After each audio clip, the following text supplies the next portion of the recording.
So now that we're all here, my name is Dr. Wendy Keeney-Kennicott. I'm the Associate Director of the first year chemistry program at Texas A&M University, and I've been in Second Life about, I don't know, probably should know this, 5 or 6 years. You lost your island. Yeah, I know. Now, the educational discount is back, but you have to ask for it. So when we got Chemistry World, we had to like buy the island at the same rate, but the monthly cost is now half. But you have to ask for it and work through it. So yeah, I think they keep changing whoever's in charge, and so hopefully you have all your buildings and everything saved. So if ever you want another island, you know, you can go on and do that. And in fact, you can get islands pretty cheap as they come up on the market because there's a buying and selling of it. All right. But anyway, I wanted to show you some of the things we have here. All right. If you look at this red, green, and yellow and blue sign, click on one of the colors and then watch the little thing that's next to it. Okay, so this is a way in Second Life where you can sort of ask questions, a little multiple choice answer, and then you can, you know, in essence see the histogram of it.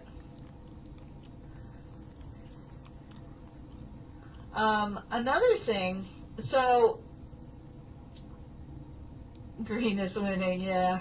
All right. So you see these obelisks over here. So I'm going to click on one of the obelisks. And, yeah, hang on just a sec. I want to click on it in such a way that you all can see it. And I think I may have to, let's see. There we go. All right. So this is a quiz that I got set up using that clicker system that's right there. And I'm not expecting you to know any chemistry. But basically what happens is you have 4 choices, and then you can have the students vote, and then you can talk about what they pick. And then in this one, in a solution, the solute dissolves into the solvent. So the top right left-hand corner, which corresponds to the red, is the correct answer. And if you pick the right one, you go on and get another 4 set of questions. And so forth. If you pick the wrong one, then it goes away and you have to start over again. I've got lots of videos here. And so on this video screen, a lot of them work differently. I'm picking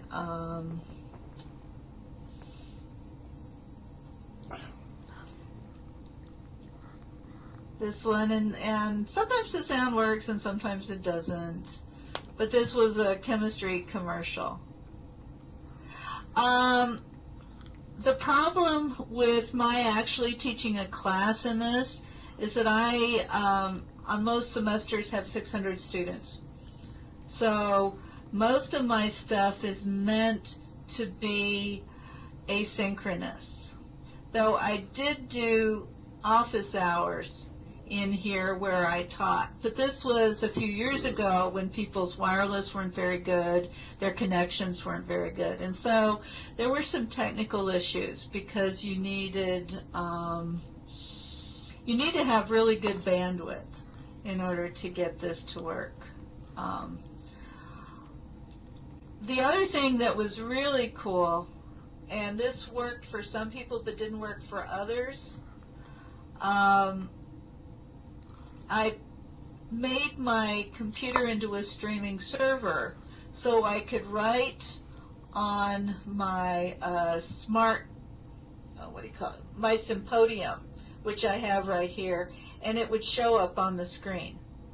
There was about a 10-second delay, but I thought that was really great. The problem was because of technical issues and people working off poor wireless systems is that not everybody could see it. But that was really neat, because the thing is, in chemistry, you have to be able to write equations. You have to be able to write things that aren't typed very easily. And so one of the things I did was I also found this blackboard. And so you can click on, say, the blue chalk, and you can write on the board, and you can come up with pictures of molecules, and that was the closest I got to being able to show people what was going on. PowerPoints work really well in Second Life, and so I've got a number of them around, and you just upload your PowerPoint pages as JPEGs, and then you can click your way through the PowerPoint. If you look over in my other area, which is behind the blackboard, there are also PowerPoints that will run on their own. And so I've got some running on their own that I used for different, that I've used for talks. And so because of the nature of my class size and all that, pretty much everything's asynchronous. One of the things I did do is search the whole Second Life area for things dealing with moles.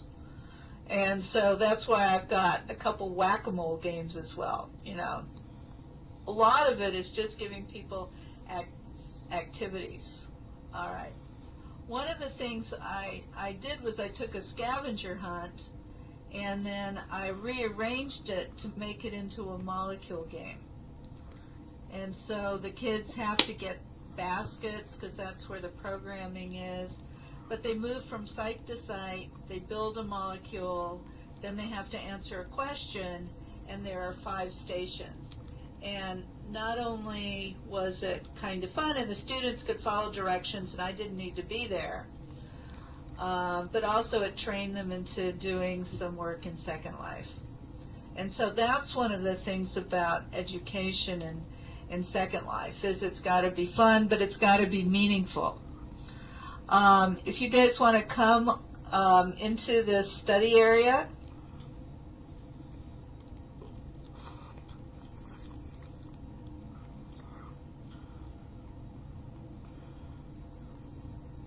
okay, so make sure people get in here so they can hear me. All right, so you can play with the game and do everything. Vesper is a part of general chemistry where we teach people the shapes of molecules. And one of the things we have here is a chemistry builder. So that's what all these little things are. If you click on the base, you'll see a menu pop up. And this is how things work in Second Life. They pretty much always work on menus. And so we can erase a molecule, and you can do this. I've got them around here, and you can take a copy for yourself. They should all be copyable. And then you pull the menu up, and then you can build a molecule. You can change the atoms on it. You can rotate it to give you the purpose of this whole thing was to give people a feeling for the 3D nature of molecules. And that's what my first study was all about. And so when you're using Second Life, what you want to do, oh dear,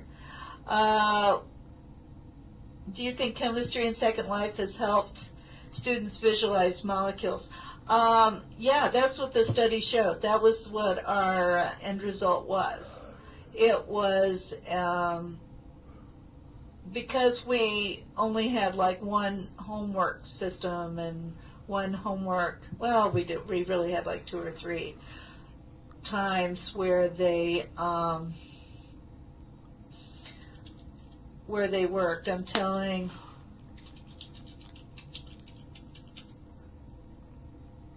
So whenever you lose sound, you just log out and log back in. And so the final result was that, yes, it did help. Maybe not as well as if they had models in their hands and were working with them in their hands, but nowadays most people don't have molecule sets to play with and put together. I see somebody chatting. Does anybody else have any questions? Before we don't want to stay too long here, you're free to always come back and look around. Yeah, because once you set up your virtual space, then it's there. You don't have to buy molecules time after time after time, or you don't have to do things. But virtually, it's a great idea. Alrighty, so you can always come back and look at what I have here. One of the things. Did I build my own resources? Everything you sort of see here, I did build or I bought. The lab stuff was too much programming for me. But these things, these molecules, it took me a long time because I made sure that they were the right geometries, the right bond angles and things like that. So, built a lot of it.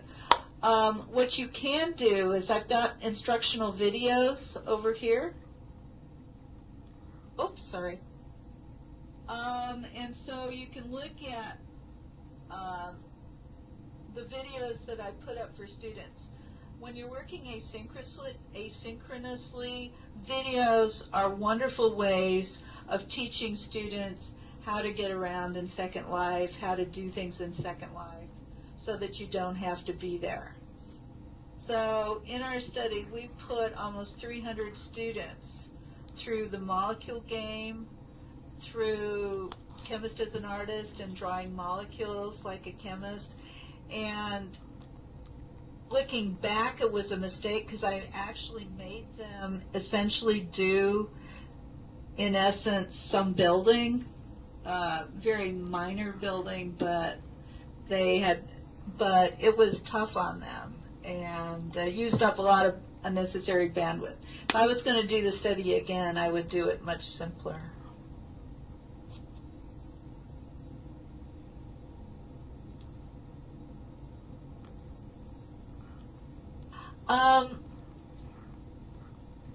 I think that for students to be engaged in Second Life or in any kind of virtual space, there has to be a really good reason. There has to be something that the virtual world offers that they can't get in the classroom. And so one of the things that I liked about Second Life, one of the first things that drew me to it, was the fact that it's in, well, it's not really 3D, as you can see. It's more like 2.5D.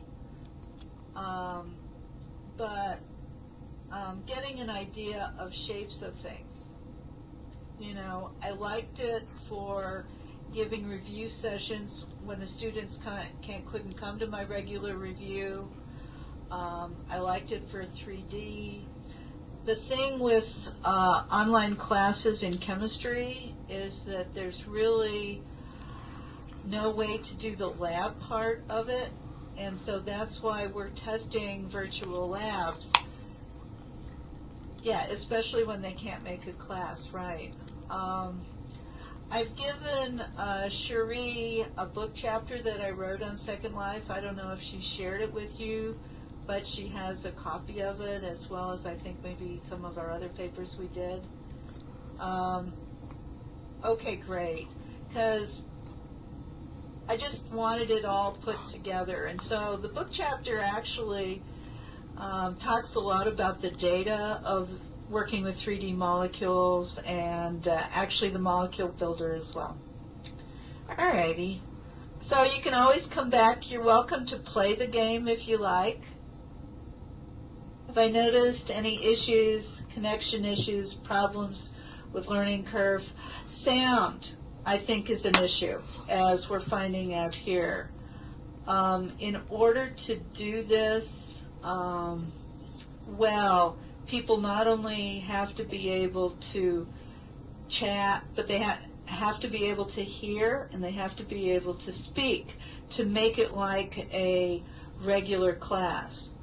And so you really have to work at that, and it's hard. When we were training our kids for the labs, we were always having issues. I think Macs were a little bit more problematic than PCs. But when we actually did the labs in virtual worlds, we were all together. We were in a computer lab and so forth. All right, so Second Life participation voluntary. For the studies, it was not voluntary. So when I was pushing 300 students through these 3 projects, playing the molecule game, drawing molecules and working with them, that was part of a study. No, I was teaching 2 classes that semester. 1 class was control, 1 class was the experimental group. And so, no, it wasn't voluntary. And so there were issues, and we just dealt with them as they came up. My real-world office is outside a 10 computers in a little computer lab. And so we had students come there when they were having issues. The university has Second Life on all the university computers up here. But you know, when Second Life updates, a lot of times it's a hard update. And so I was always working with the university to make sure that all the computers were updated.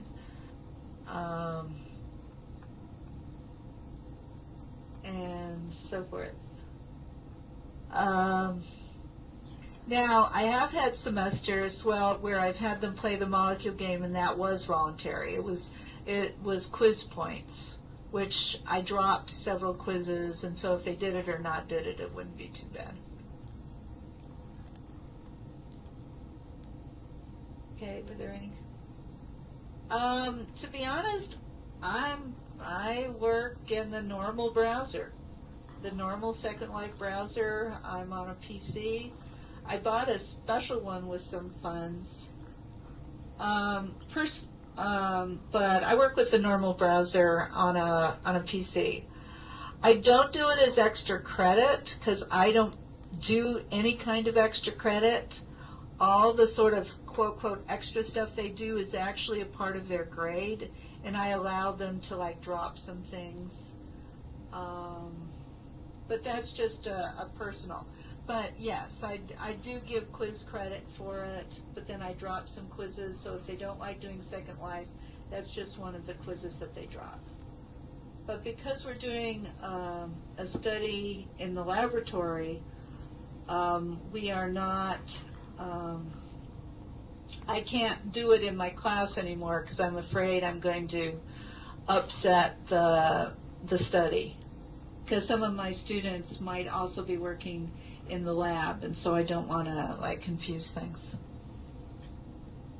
Are there any other questions before we walk over to the actual lab?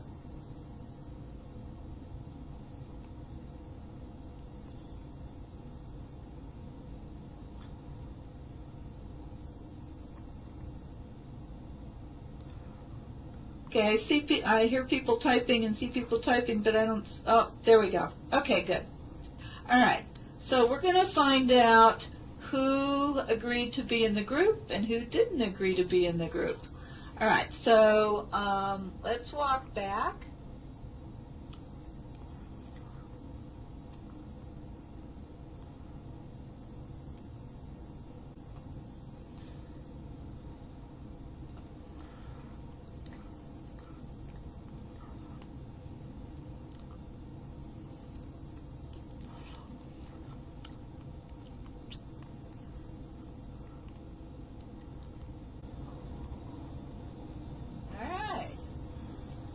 Okay, good deal. All right, so come back this way a little bit. Come back this way. All right, so one of the things we have to do is to train people. And so this is the training area over here. You might recognize these pieces of glass equipment. Now, does anybody know how to what the Alt button is for a Mac? Can you type it in? What's the Alt button for a Mac? Surely somebody knows. All right, Option. All right, so what you want to do is either put Option or your Alt button if you're on a PC. You see your cursor turn into a plus sign. And then you can use your mouse roller bar, and what it does is it allows you to really zoom in. And zooming is really important.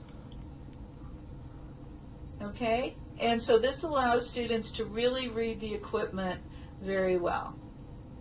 Okay. If you didn't get it, that's okay. It's a chemist thing. All right. Alrighty. So let's see who makes it over here. Here we go. Okay, so this building is the virtual building where our labs really are held. Of course, this looks so much better than our real building does. Okay, so this was built for us. We bought the island as a part of our NSF grant, and this was built for us.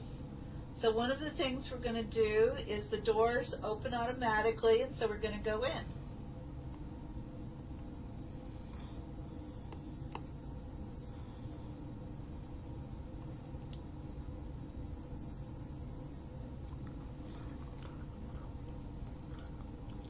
All right, it looks like most people can still hear. Sometimes the Macs lose sound.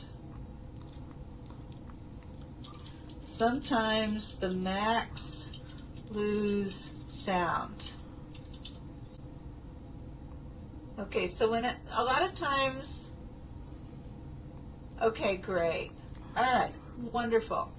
Okay, so the way we design this is if you look where I'm looking, you see two offices. My office is the corner office, and Dr. Kurt Winkleman at the Florida Institute of Technology, and we have somebody who can't find the door. And so those are our offices. If you go out back, we've got some things to look at. I think there's pizza and maybe apples and water and things like that. All righty. Let's make sure everybody's in. Okay. All right. So these doors are actually phantom doors, but you can click on them and they will open. But if you don't click, you can walk right through.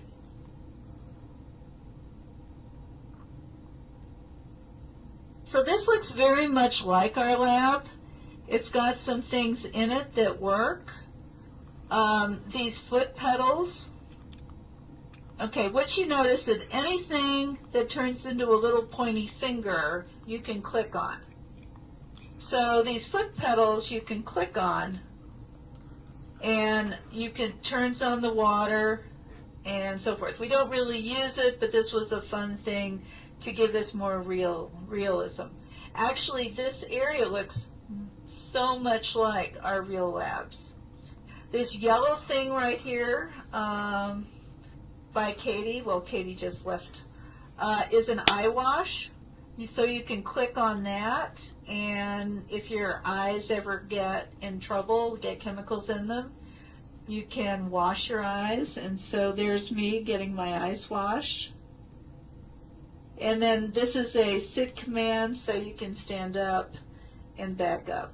We also have a safety shower in the back.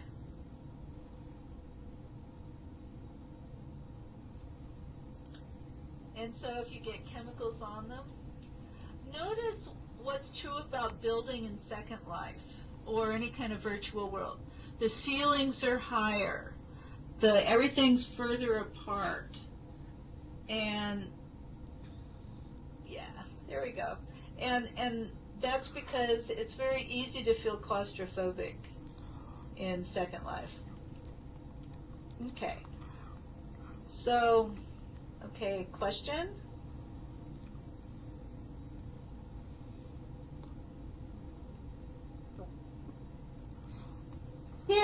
Yeah. Okay, and this isn't even our real lab. So where we start is in here.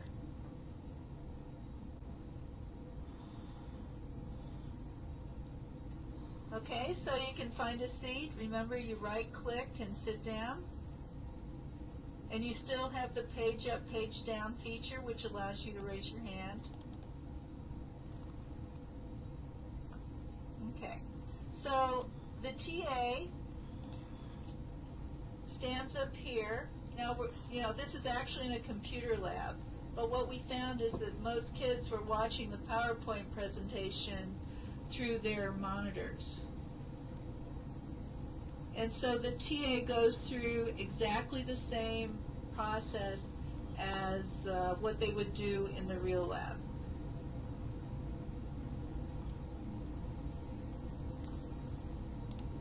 And so this is how we handle our chemistry labs. We have a little pre-lab and then we go. All right. Then at the end, everybody stands up and we go back into the lab area. So let's do that.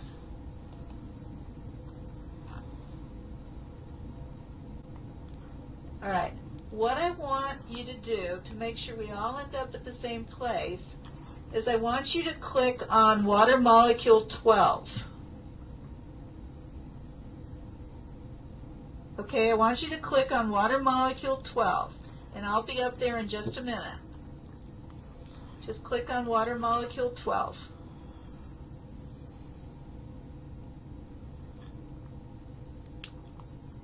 Just put your cursor on water molecule 12. Okay, water molecule 12.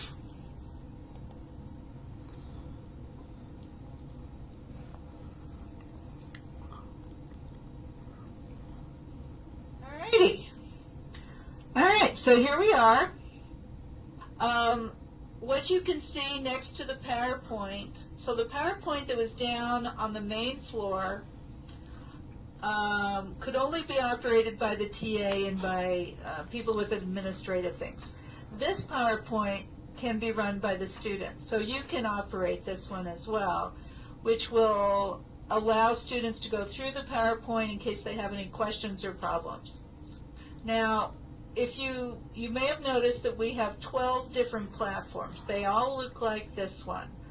And the problem was, the reason why we did that was to manage sound. There was an actual technical reason too, but it was mainly to manage sound so that when two people, lab partners, were talking to each other, they wouldn't have to listen to their neighbors talking as well. To return back to the lab, they just click on the building, on the water molecule again. To press the button for assistance, so if they have a question from a TA, they push the red button, and then the TA gets a message saying that the people on platform 12 have a question.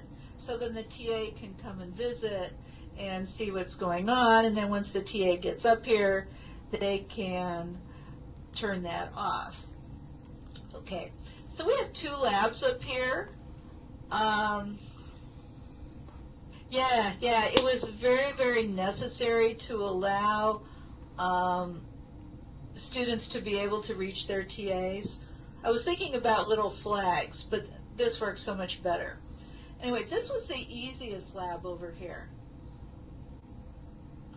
One thing about each of the labs is that there was a reset button, and I know that most of you aren't chemists or have had any chemistry, but this red button down here allowed the students that if they totally screwed up or if the group before them never cleaned up the apparatus, they could reset everything and everything would go back to normal. All right, so the way this works is that, as you sort of saw down below, is that everything works by menus. So if you click on the tub, there's a menu that comes up and it says place tub in the sink. So let's place the tub in the sink. All right. Now, if you click on the faucet,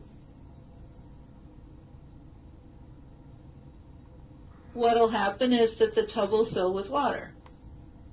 Yeah, we want to keep it going. And I guess everybody's clicking on it, that's why it's going off and on. But anyway, so once it's filled,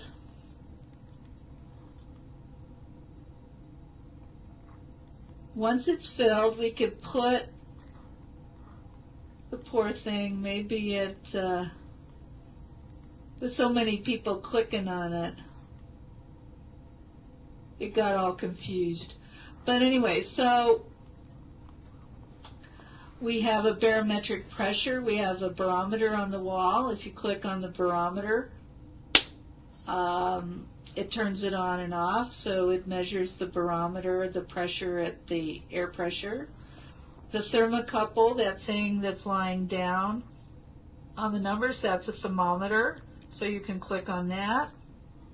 And then what we were doing was we were collecting some butane out of the butane lighter and then measuring its mass with the balance, and then we could use an equation called the ideal gas law equation to calculate the molecular weight of butane to verify it. Yeah, his name is Random Cole. That's his Second Life name, and it was amazing. He did such a good job. And then our other programmer was the one who did most of the building and the interior decorating and things like that. So this was all done very, very professionally.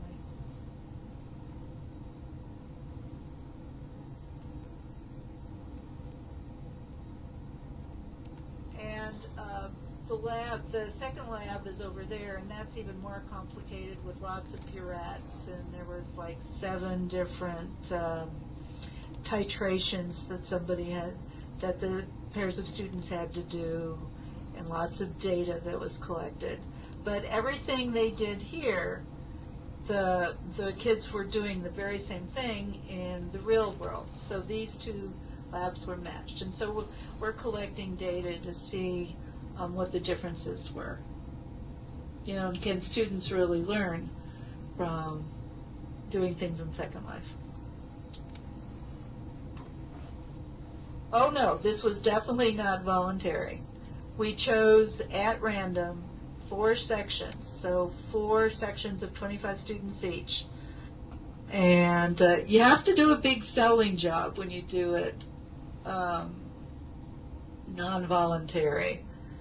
And so what I did was I made a video. I use Camtasia as well. And so I made a video where my avatar was explaining the project to them. So we have to do an IRB with all the students, of course, and to make sure that we're not sort of breaking any university regulations or stuff. Yeah, the programmers, they did a wonderful job, and they worked really closely with both me and my co-PI, Kurt. He did a really good job. So we took pictures of the lab benches, and so what you're walking on are what our lab benches look like. You can see the stains and everything. And the burettes and the graduated cylinders and the pipettes, they all did wonderful. They have to read the bottom of the meniscus just like they're supposed to, or else they get the wrong answer. They have to stir their samples or else they get the wrong answer. Oh, well, thank you. I'm glad you like it. We've had a really, really good time with it. And so I know I've had you a little bit longer. When I told Cherie I really needed like 45 minutes or so, not 15 minutes, I hopefully now now you understand. Great. Well, thank you. Thank you. We've really, really enjoyed it. And now you guys are free to come in.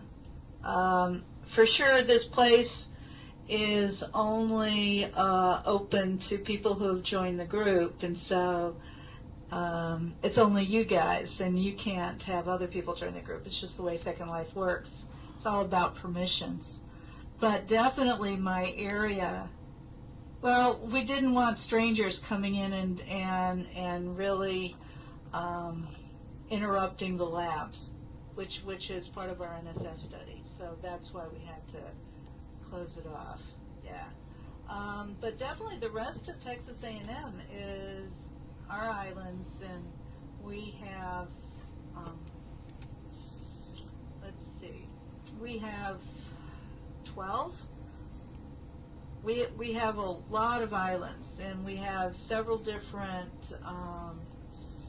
organizations, different groups on campus using them. I think our Health Science Center owns 4, agriculture owns 1,